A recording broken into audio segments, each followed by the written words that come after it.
साईं की बात।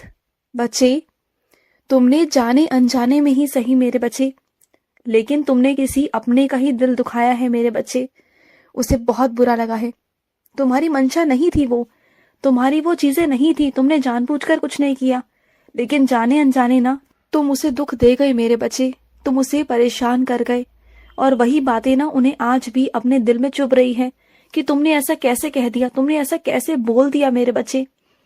क्योंकि तुम्हें ना अपनी चीजों पर ध्यान नहीं रहता, तुम्हें समझ में नहीं आता कि कौन सा गुस्सा कहाँ निकालना है, किसके सामने निकालना है, किससे कैसे बात करनी है, कहाँ शब्दों को प्रयोग करना है, तुम्हें नहीं पता। तुम्हें सही शब्दों का प्रयोग करना तो आता नहीं ना। इस चक्कर में ना कितने सारे रिश्ते तुमने पहले भी खोए हैं और अब भी वही कर रहे हो। तो इन आदतों पर ना काबू करो मेरे बच्चे, नहीं तो कल को परेशान हो जाओगे। बात को समझो और सुनो, किसी से भी ना ज्यादा उम्मीद मत लगाना, कभी मत लगाना। अगर उम्मीद लगानी है तो अपने साईं से लगाओ, अपने बाबा से लगाओ, या फिर तुम जिस ईष्ट को मानते हो, अपने जिस ईश्वर को मानते हो ना, बस उनके आगे अपनी अर्जी लगाओ, उन्हीं के आगे अपनी इच्छाएं रखो और उन्हीं से उम्मीद करो। किसी और से उम्मीद मत करो मेरे बच्चे। किसी और से अगर उम्मीद करोगे ना, और अगर वो तुम्हारी उम्मीदों पर खरा नहीं उतर पाया ना, तो तुम्हारा विश्वास डगमगा जाएगा। और सुनो, तुम्हें ना किसी की खबर पहुंच नहीं पाई है मेरे बच्चे, लेकिन वो खबर, वो सूचना तुम तक पहुंच जाएगी। मैं मानता हूँ थोड़ी सी देर हो गई है, लेकिन सही समय पर पहुंच जाएगी, जिससे कि तुम वहां आकर शामिल हो सकोगे मेरे बच्चे। तुम बिल्कुल चिंता मत करना। किसी ने भी वो जानकारी, वो सूचना तुम तक पहुंचने नहीं दी है, लेकिन इसका मतलब ये तो नहीं ना कि मैं ना पहुंचने दूं। ऐसा कैसे हो सकता है? तुम तो मेरे बच्चे हो और तुम्हें जानना बहुत जरूरी है, और तुम्हारा वहां शामिल होना भी जरूरी है। तो मैं तुम्हारे तक वो बात पहुंचा दूंगा अपने बच्चे के माध्यम से। मेरे किसी बच्चे के माध्यम से ना तुम तक वो सूचना पहुंच जाएगी मेरे बच्चे। और सुनो, तुम जिस मूल्यवान वस्तु को समेट समेट कर रखते थे ना, संभाल संभाल कर रखते थे ना, वो तुमसे गुम हो गई है, वो तुमसे खो गई है। तो सुनो, परेशान मत रहो। जहां रखी थी ना, वहीं आसपास ढूंढने की कोशिश करो, तुम्हें वहीं से मिल जाएगी। तुम बिल्कुल चिंता मत करो, मिल जाएगी। बिल्कुल भी, बिल्कुल तुम्हें फिक्र नहीं करनी, चिंता नहीं करनी है। मैं हूं तुम्हारे साथ। जो तुम्हारी चीज है वो तुम्हें मिल जाएगी, अवश्य मिलेगी। मन अशांत हो रहा है, मन में अशांति है ना, जानता हूँ। मन में बहुत उथल पुथल है, वो भी जानता हूँ। तुम्हारा मन ना डगमगा रहा है, तुम्हें समझ में नहीं आ रहा कि क्या करूं, कैसे करूं, कुछ समझ नहीं आ रहा ना। मन में बहुत सारी अशांति है, कुछ अतीत सामने आ जाते हैं जब बहुत गुस्सा आता है। बहुत सोच करना, इतना गुस्सा आता है कि बाबा आपने ये सब क्यों नहीं किया, आपने ये सब क्यों देखा, यही कहते हो ना मुझसे। तो सुनो, इस वक्त तुम्हारा गुस्सा शांत होना बहुत जरूरी है। तो मेरा नाम जाप करो, और रही आगे की बात या वर्तमान की बात, उसे मैं सब कुछ ठीक कर दूंगा, मैं संभाल लूंगा। तुम सब कुछ मुझ पर छोड़ दो, अपने बाबा पर छोड़ दो, ठीक है? और सुनो, कुछ मेरे बच्चों की ना पैरों में बहुत दिक्कत है, वो चल फिर नहीं पा रहे, उनके पाँव में बहुत सूजन है, बहुत दर्द है, वो चलने फिरने में सक्षम नहीं हो पा रहे, उन्हें बहुत परेशानी हो रही है, और डॉक्टर ने उन्हें ऑपरेशन भी बताया है। तो सुनो मेरे बच्चे, तुम डरो बिल्कुल भी मत। तुम बस आज से उदी लेना शुरू कर दो मेरी। तुम रोज उदी लो मेरी, मेरे विश्वास पर, फिर देखना सब कुछ ठीक हो जाएगा।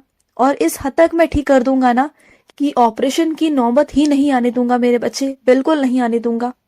और सुनो, अगर कोई तुम्हारे यहाँ पर नौकरी करता है, कोई तुम्हारे यहाँ पर काम करता है, तो इसका मतलब ये तो नहीं ना मेरे बच्चे कि तुम उसकी बेइज्जती करोगे, और बेइज्जती करोगे करोगे वो भी तीसरे इंसान के सामने।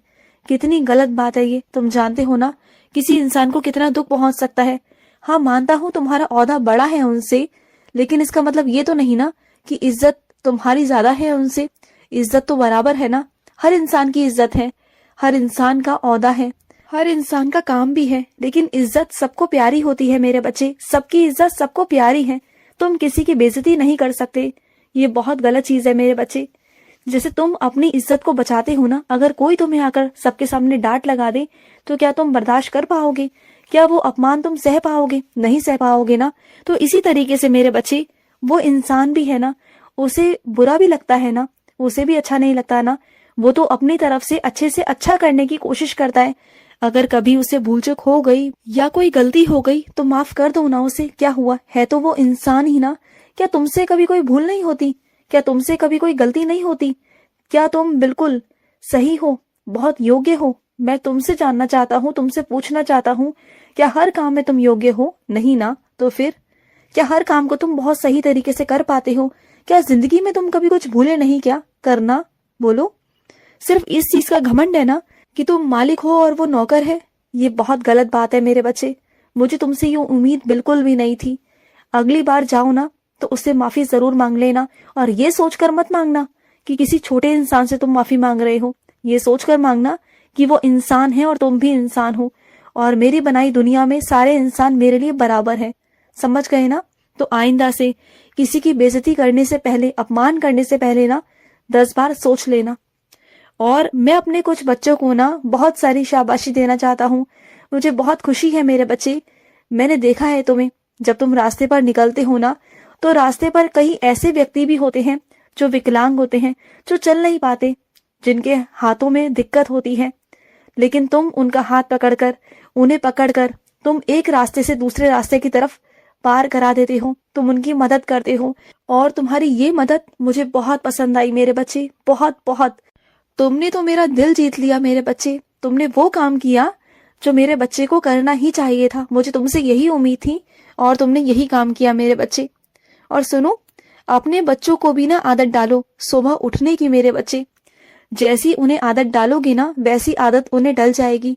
सुबह जल्दी उठने की आदत डालो। मैं नहीं कहता कि बहुत जल्दी डाल दो, लेकिन उतना समय डालो कि जितना कि वो उठकर मेरा 5 या 10 मिनट मेरा नाम जाप कर सके, वो भी अपनी जिंदगी को सफल कर सके। क्योंकि पढ़ाई लिखाई जरूरी है, लेकिन उसके साथ साथ गुरु का आशीर्वाद भी जरूरी है ना।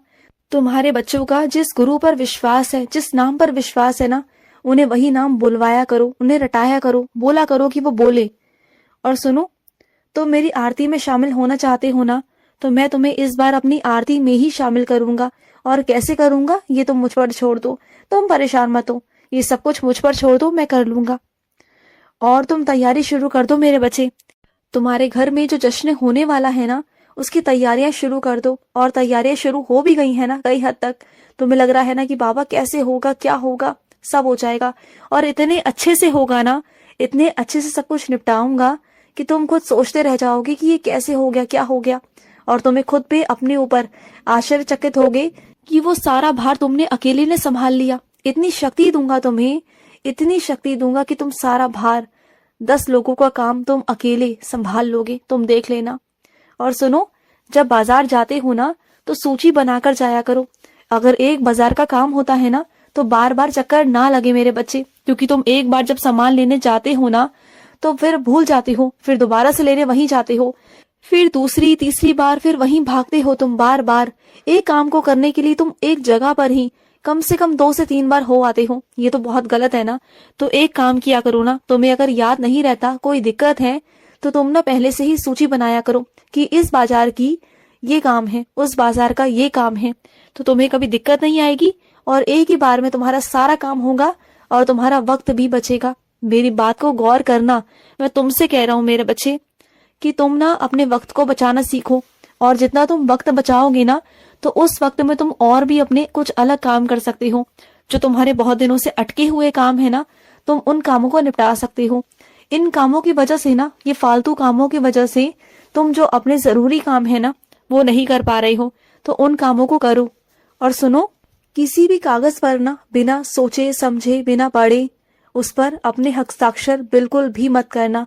चाहे कोई कितना भी कहने की कोशिश करे, कितना भी तुम पर दबाव बनाए, लेकिन जब तक उसे पढ़ ना लो, किसी को पढ़ाकर समझ ना लो और तुम्हें समझ में ना आ जाए कि उसमें क्या है, और चीजों से तुम अगर स्वीकार ना कर पाओ ना तो उस पर हस्ताक्षर बिल्कुल मत करना। अगर तुम स्वीकार करो, तुम्हें लगे कि हाँ ये सही है, तभी उस पर हस्ताक्षर करना। ठीक है? खुश रहो। आज का साई संदेश समाप्त हुआ।